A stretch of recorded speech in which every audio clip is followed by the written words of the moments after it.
Music box. Number 8 in the Register of Mayors, the publisher found it possible not to keep strictly to chronological order as he presented to the public the contents of the chronicler. Besides, he considered it best to present only the most remarkable mayors, since the less remarkable are sufficiently represented by the preceding register. Publisher. Music box. In August 1762, there was an unusual flurry in Foolsburg on the occasion of the arrival of a new mayor, Dementi Varlamovich Shagmug.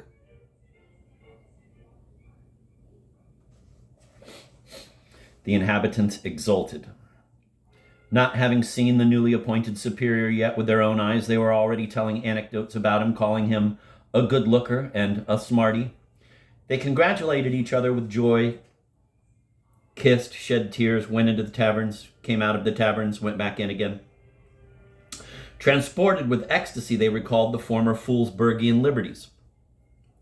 The town notables gathered in front of the cathedral bell tower, formed a people's assembly, and the air shook with their exclaiming, "Our father, our good looker, our smarty." Dangerous dreamers even turned up, guided not so much by reason as by the stirrings of their grateful hearts. They maintained that under the new mayor, trade would flourish, and that under police surveillance, science and art would spring up. People could not keep from making comparisons, recalling the previous mayor who had just left the city. They found that while he too had been a good looker and a smarty, even so the preference should now be given to the new ruler, if only for the fact of his being new. In short, on this occasion, as on other similar ones, both the usual Foolsburgian rapturousness and the usual Foolsburgian frivolity were fully manifest. Meanwhile, the new mayor turned out to be taciturn and sullen. He came galloping to Foolsburg at full speed. The times were such that there was not a single moment to lose. And having barely burst into the town common, immediately at the very edge gave a flogging to a whole lot of cabbies. But even that did not cool the raptures of the Foolsburgers, because their minds were still filled with memories of the recent victories over the Turks, and everyone hoped that the new mayor would take the Khotan fortress by storm once again. Soon, however, the townsfolk realized that their exultation and their hopes were, to say the least, premature and exaggerated. There was the usual reception, and here, for the first time in their lives, the Foolsburgers had to learn and practice the bitter ordeals that the most tenacious love of the authorities can be subjected to. Everything at this reception was somehow mysterious. The mayor silently walked along the ranks of the official dignitaries, flashed his eyes, uttered "insufferable," and disappeared into his study. The officials were dumbfounded. Following them, the townsfolk were also dumbfounded. Despite their insuperable firmness, the Foolsburgers are a pampered and in some ways a spoiled people. They like it that an amiable smile plays on a superior's face, that affable catchphrases come from his lips, and they get perplexed when those lips only grunt or produce mysterious sounds. A superior may accomplish various undertakings, or may accomplish none at all, but if, with all that, he does not blabber, his name will never become popular. There were truly wise mayors to whom even the thought of setting up an academy in Foolsburg was not alien. Such, for instance, was State Councilor Epikurov, who figures under number 9 on our register. But since they did not grace the Foolsburgers either with Hay brothers or with Hay lads, their names remained in oblivion. There were, on the contrary, those who were not really foolish. There were none such, but whose deeds were of the middling sort, that is, they did flog and did exact arrears. But since they always added something amiable, their names were not only written down in stone, but even served as the object of a multitude of oral legends.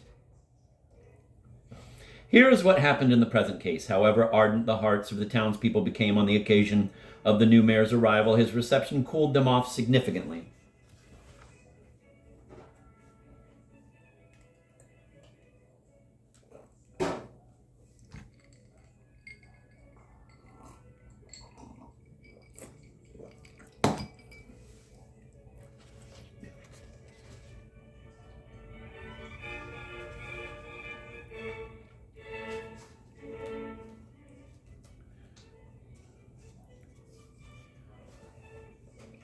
What's that, really? He just grunted and showed us his back, as if we haven't seen backs before.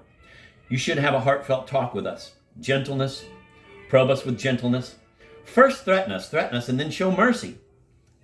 Thus spoke the Foolsburgers, tearfully recalling the previous superiors, all of them cordial and kind and good lookers, and all of them in uniforms. They even recalled the runaway Greek, Lamvrokakis, number 5 on the register, remembered Brigadier Blockheadoff, number 6 on the register. And what a fine fellow he showed himself to be at the very first reception. Onslaught, he said. And with that speed, indulgence, and with that strictness, and with that reasonable firmness, this, my dear sirs, is the goal. Or, to be precise, the 5 goals that I, with God's help, hope to achieve by means of certain administrative acts, which constitute the essence, or, better say, the nucleus of the plan of campaign I have conceived. And how then, having deftly turned on one heel, he addressed the town headman and added, "And on feast days we'll come to you to eat savory pies. That's how real superiors used to receive, sir," sighed the Foolsburgers. "Not like this one," grunted something incoherent, and that was it. Alas, subsequent events not only confirmed the public opinion of the townsfolk, but even exceeded their boldest apprehensions. The new mayor locked himself in his office, did not eat, did not drink, and kept scribbling something with his pen. From time to time, he ran out to the hall, threw a pile of handwritten pages to the chief clerk, pronounced insufferable, and disappeared into his office again. Unprecedented activity suddenly boiled up in all ends of the town.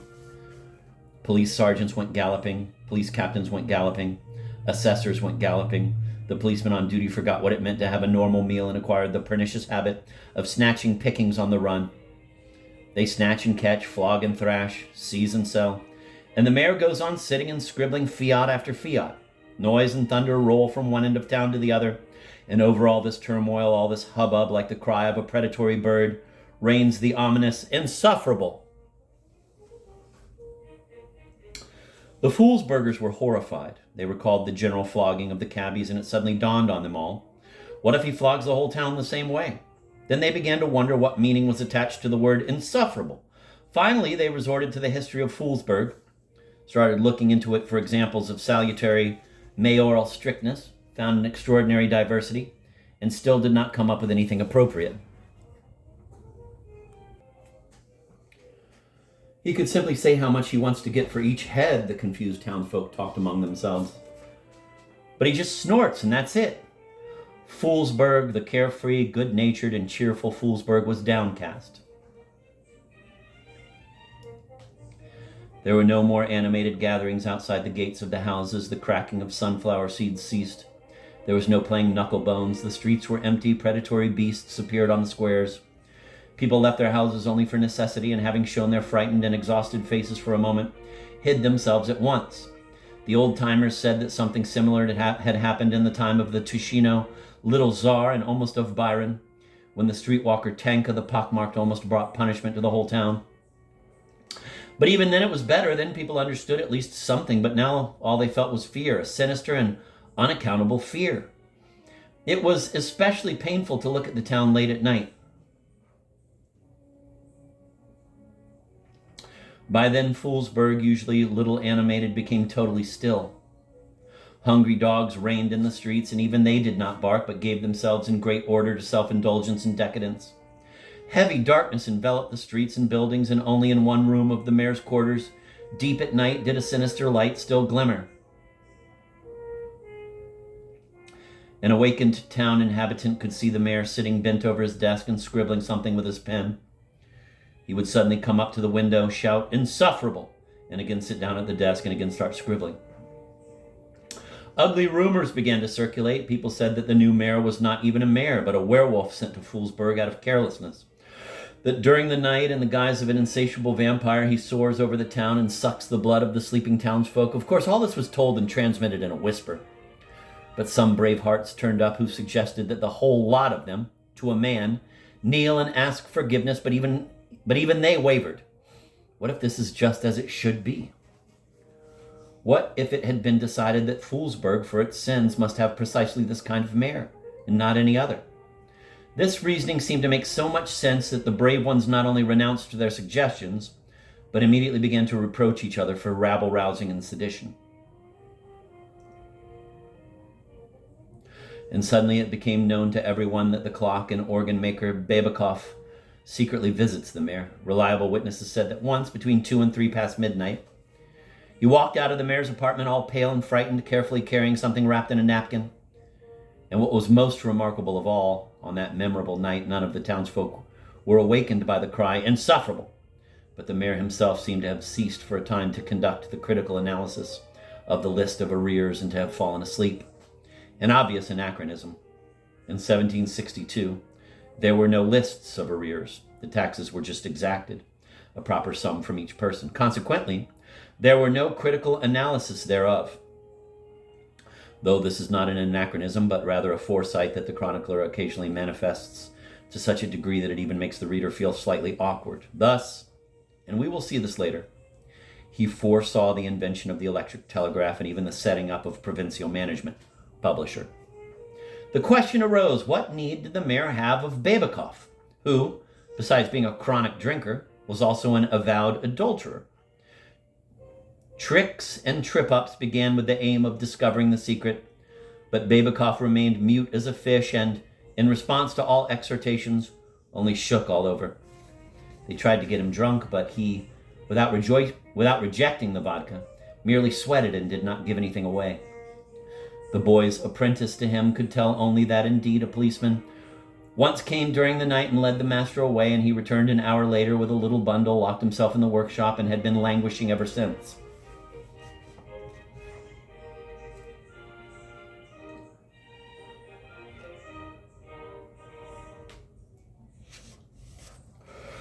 That was all they were able to find out. Meanwhile, the mysterious meetings of the mayor with Babikoff became more frequent. As time went on, Babikoff not only stopped languishing, but even became so bold as to promise the town headman to have him recruited as a soldier without the right of replacement unless he provided him with a jigger of vodka every day.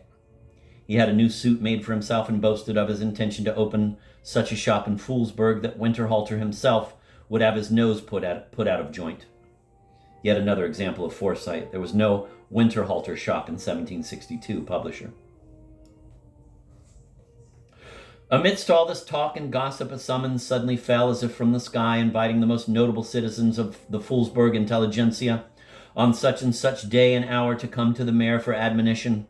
The notables were perplexed, but began to prepare. It was a beautiful spring day. Nature exulted. Sparrows chirped. Dogs joyfully squealed and wagged their tails. The townsfolk, holding offerings under their arms, crowded in the courtyard of the mayor's quarters, and with trembling awaited the terrible judgment. Finally, the awaited moment arrived. He came out, and for the first time the Foolsburgers saw on his face the affable smile they had been longing for. It seemed as if the beneficent rays of the sun affected him, too. At least many townsfolk afterwards insisted that they saw with their own eyes the tails of his frock coat tremble. He walked up to each person one by one and benevolently, though silently, accepted from them everything there was to accept. Having finished this business, he stepped back to the porch and opened his mouth, and suddenly something inside him hissed and buzzed, and the longer this mysterious hissing went on, the more intensely his eyes rolled and flashed. Finally burst from his lips. With this sound, he flashed his eyes for the last time and rushed headlong through the open doors of his quarters.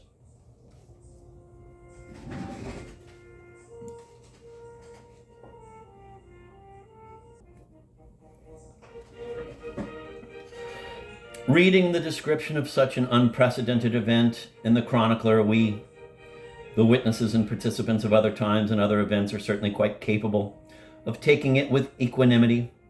But let us be carried in thought to 100 years ago. Let us put ourselves in the place of our celebrated ancestors, and we will easily understand the horror that had to come over them at the sight of those rolling eyes and that mouth, open yet producing nothing but a hissing and a meaningless sound, unlike even the striking of a clock.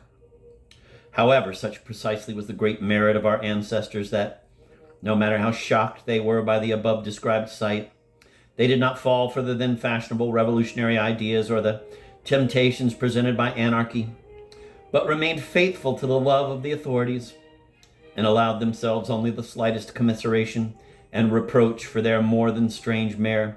And where did they find us such a rogue? The amazed townsfolk asked one another without giving any particular meaning to the word rogue. Look out, brother, what if by chance we sort of have to answer for him, for this rogue, added others. And after that, they calmly went to their homes and gave themselves to their ordinary occupations.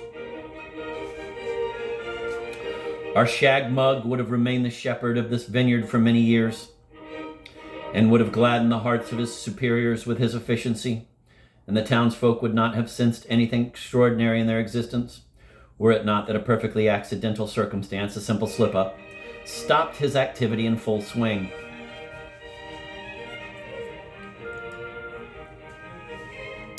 Some time after the above-described reception, the mayor's chief clerk, having entered his study for the morning report, saw this sight. The mayor's body, dressed in uniform, was sitting at the desk, and before it, on top of a pile of lists of the arrears, in the guise of a fancy paperweight, sat the mayor's totally empty head.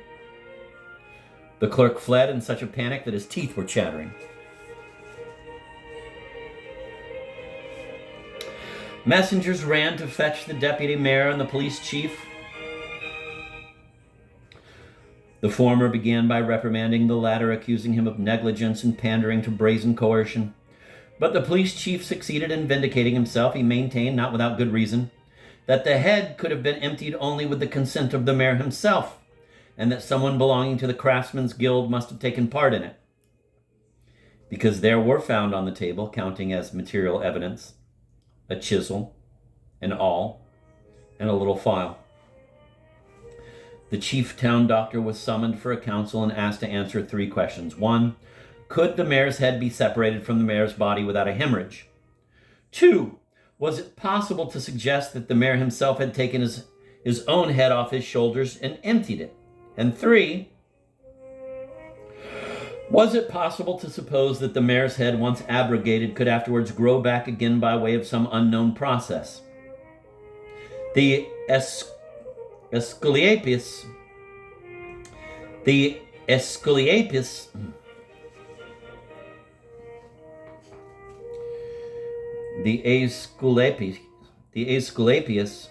fell to thinking, muttered something about a certain mayoral substance supposedly exuding from a mayoral body, but then seeing that he had tied himself in knots, declined to resolve the questions directly, excusing himself by referring to the mystery of the mayoral organism, which had not yet been sufficiently studied scientifically. It has been proven that the bodies of all superiors generally obey the same physiological laws as all other human bodies. But we should remember that in 1762, science was still in its infancy. Publisher. Hearing such an evasive response, the deputy mayor faced a dilemma. He had either to report the incident at once to the authorities and meanwhile start an underhand investigation, or to keep quiet for the time being, waiting to see what happened. In view of such difficulty, he chose a middle way, that is, he initiated an inquiry while ordering all and sundry to maintain the deepest secrecy about the subject, so as not to stir people up and arouse chimerical dreams in them.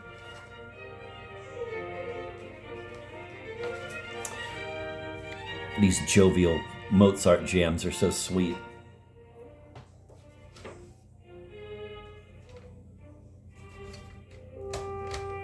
It's this one, the Merry Mozart. It's oh so merry, isn't it? This is number 6, which is Horn Concerto number 4 in E flat major.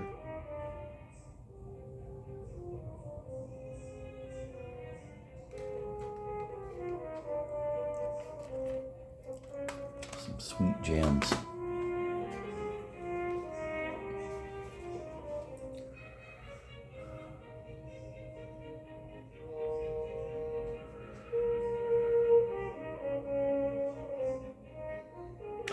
No matter how strictly the policemen kept the secret entrusted to them, the unprecedented news about the abrogation of the mayor's head spread through the whole town in a matter of minutes. Many of the townsfolk wept, feeling themselves orphaned and, besides, fearing to be counted responsible for obeying a mayor who had an empty vessel on his shoulders instead of a head. Some others, though, they also wept. On the contrary, insisted that they should look forward to praise and not punishment for being obedient. At the club that evening, all the members presented themselves. They were excited, talked, recalled various circumstances, and found some facts that were quite suspicious. Thus, for instance, the assessor Telkovnikov recounted how, having once entered the mayor's study unexpectedly on urgent business, he had caught the mayor playing with his own head, which he, however, hastened to put back where it belonged. The assessor paid no proper attention to this fact and even took it for a figment of his imagination. But it was now clear that the mayor, in view of temporary relief, occasionally took his head off, putting on a skull cap in its stead, just as a cathedral archpriest, one among his family, takes off his priest's hat and dons a casual one. Another assessor, Infantilov, recalled going past the clockmaker Babakov's workshop once and seeing in one of the windows the mayor's head surrounded by various metal and woodworking tools. But Infantilov was not allowed to finish because at the first mention of Babakov, everyone remembered his strange behavior and his mysterious nightly escapades to the mayor's quarters. Nevertheless, nothing clear followed from all these accounts. The public even began to incline towards the opinion that this whole story was nothing but an invention of idle people, but then, recalling the London agitators, the chronicler anticipated even that publisher, and passing from one syllogism to another, they concluded that treachery had made its nest in Foolsburg itself. Then all the members became excited and noisy, and inviting the inspector of public schools, asked him a question. Have there been examples in history of people governing, conducting wars, and concluding treaties with an empty vessel on their shoulders? The inspector thought for a moment and replied that many things in history are shrouded in darkness, but that there was, however, a certain Charles the Simple, who had on his shoulders a vessel not really empty, but as if empty, and even so conducted wars and concluded treaties. While all this talk was going on, the deputy mayor was not napping. He, too, remembered Babakov and immediately called him to account.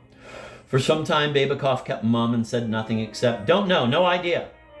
But when he was shown the material evidence found on his table, and on top of that was promised 50 kopecks for vodka, he became wiser and, being literate, gave the following evidence. My name is Vasily, son of Ivan, surname Babakov, a Foolsburg craftsman. Do not go to confession and communion, belonging to the sect of the Freemasons, and being a false priest of that sect. Was taken to court for cohabiting outside marriage with the wench Matrinka, and was legally recognized as an avowed adulterer, to which rank I still belong.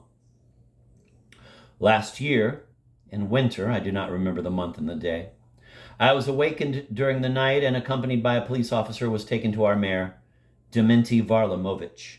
On arriving, I found him seated and rhythmically wagging his head from side to side. Beside myself with fear and being burdened with alcoholic drinks, I stood speechless on the threshold, when suddenly Mr. Mayor beckoned to me with his hand and gave me a scrap of paper. On it I read, "Don't be surprised, but fix what's broken." After that, Mr. Mayor took off his own head and handed it to me. On close inspection of the container before me, I discovered in one corner of it a small music box capable of playing some simple pieces of music. Of pieces, there were two: Smash It All and Insufferable. During the trip, the head got dampened and some cogs came loose and others fell out. This caused Mr. Mayor's inability to speak clearly or to speak missing letters or syllables. Being desirous to set this right, and having received permission to do so on the part of Mr. Mayor, I, with all due zealousness, wrapped the head in a napkin and went home. But here I discovered that I should not have counted on my zeal, for try as I might to fix the lost cogs, I succeeded so poorly in my endeavor that the least carelessness or fit of sneezing caused them to fall out again, and of late, all Mr. Mayor had been able to say was in this extremity. He was so furious that there was the danger of a great misfortune for me, but I prevented it by suggesting that Mr. Mayor turn to the clock and music box master Winterhalter in St. Petersburg for help, which was just what he did. Since then, quite some time passed, during which I inspected the mayoral head daily, cleaning it out inside, which occupation I was engaged in this morning, when you, your honor, confiscated the tools of my trade. Why the new head ordered from Mr. Winterhalter has not yet arrived, I do not know. I think, however, that, owing to the spring floods, this head is now sitting somewhere in idleness. To your honor's question whether, in case of its arrival, the new head, first, can be set up in its place, and, second, whether this set-up head will function properly, I humbly reply thus: I can set it up, and it will function, but have real thoughts it cannot.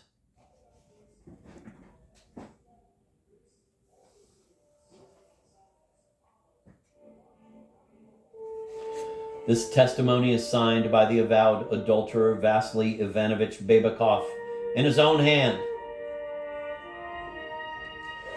Having heard Babakov's evidence, the deputy mayor reasoned that since it was once allowed that the mayor of Foolsburg should have a simple kit instead of a head, this was how it should be. Therefore, he decided to wait it out, and meanwhile sent Winterhalter an urgent telegram. Admirable, publisher. Then, having locked up the mayor's body, he turned his activity to the pacifying of public opinion.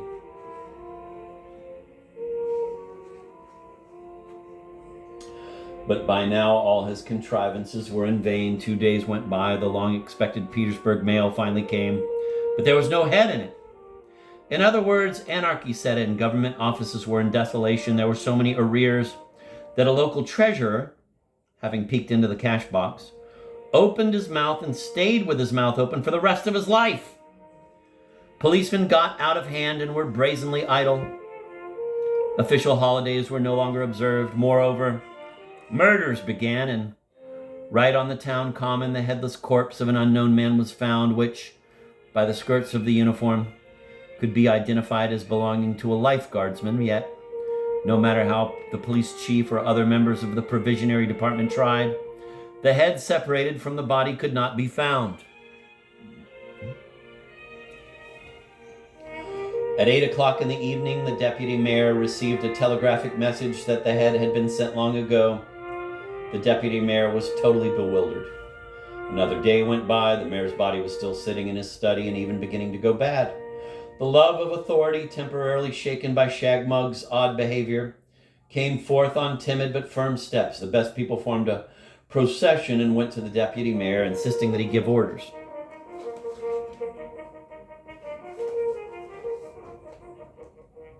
I feel like I've heard this one before.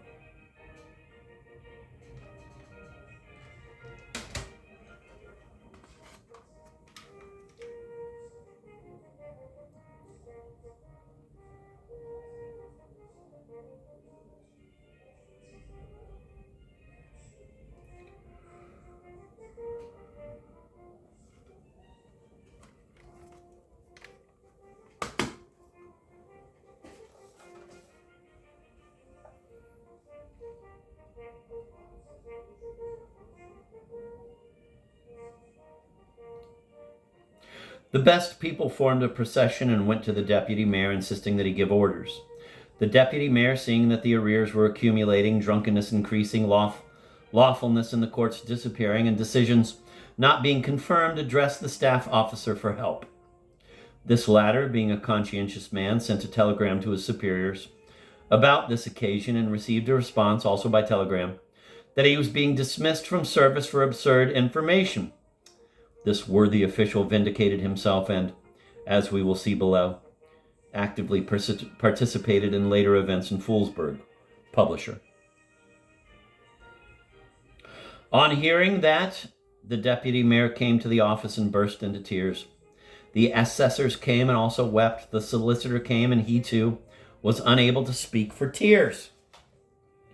Meanwhile, Winterhalter was telling the truth, and the head had indeed been fabricated and sent in due time, but he had acted rashly in entrusting the package to a young boy inexperienced in matters of music boxes. Instead of supporting the package carefully, the inexperienced messenger dropped it on the floor of the post carriage and himself fell asleep. Thus he rode through several stations when he suddenly felt that someone had bitten his calf. Taken unawares by the pain, he quickly untied the bast wrapping that contained the mysterious object, and his eyes beheld a strange spectacle. The head kept opening its mouth and rolling its eyes. Moreover, it uttered loudly and quite distinctly, "Smash it all!" The boy simply lost his mind from fear. His first impulse was to throw the speaking package out on the road. his second to inconspicuously get out of the carriage and disappear in the bushes. This strange incident might have ended with the head having lain for a while on the road, being eventually crushed by passing carriages and finally taken into the field in the guise of fertilizer, were it not for the interference of something so utterly fantastic that the Foolsburgers themselves were at a loss. But let us not run ahead of events and first look at what was happening in Foolsburg. Foolsburg was seething. The townsfolk, not seeing the mayor for several days in a row, were upset and not inhibited in the least. Accused the deputy mayor and the police chief of embezzling government property. Some sort of prophets and holy fools wandered about town without hindrance, predicting various calamities. A certain Mishka Snotnose declared that in his sleep he had had a vision of a fearsome man clothed in a bright cloud. Finally, the Foolsburgers could not stand it anymore, led by their chosen townsman Potbeliev. They formed a square in front of the state buildings and demanded that the deputy mayor be taken to the people's court, threatening otherwise to destroy both him and his house.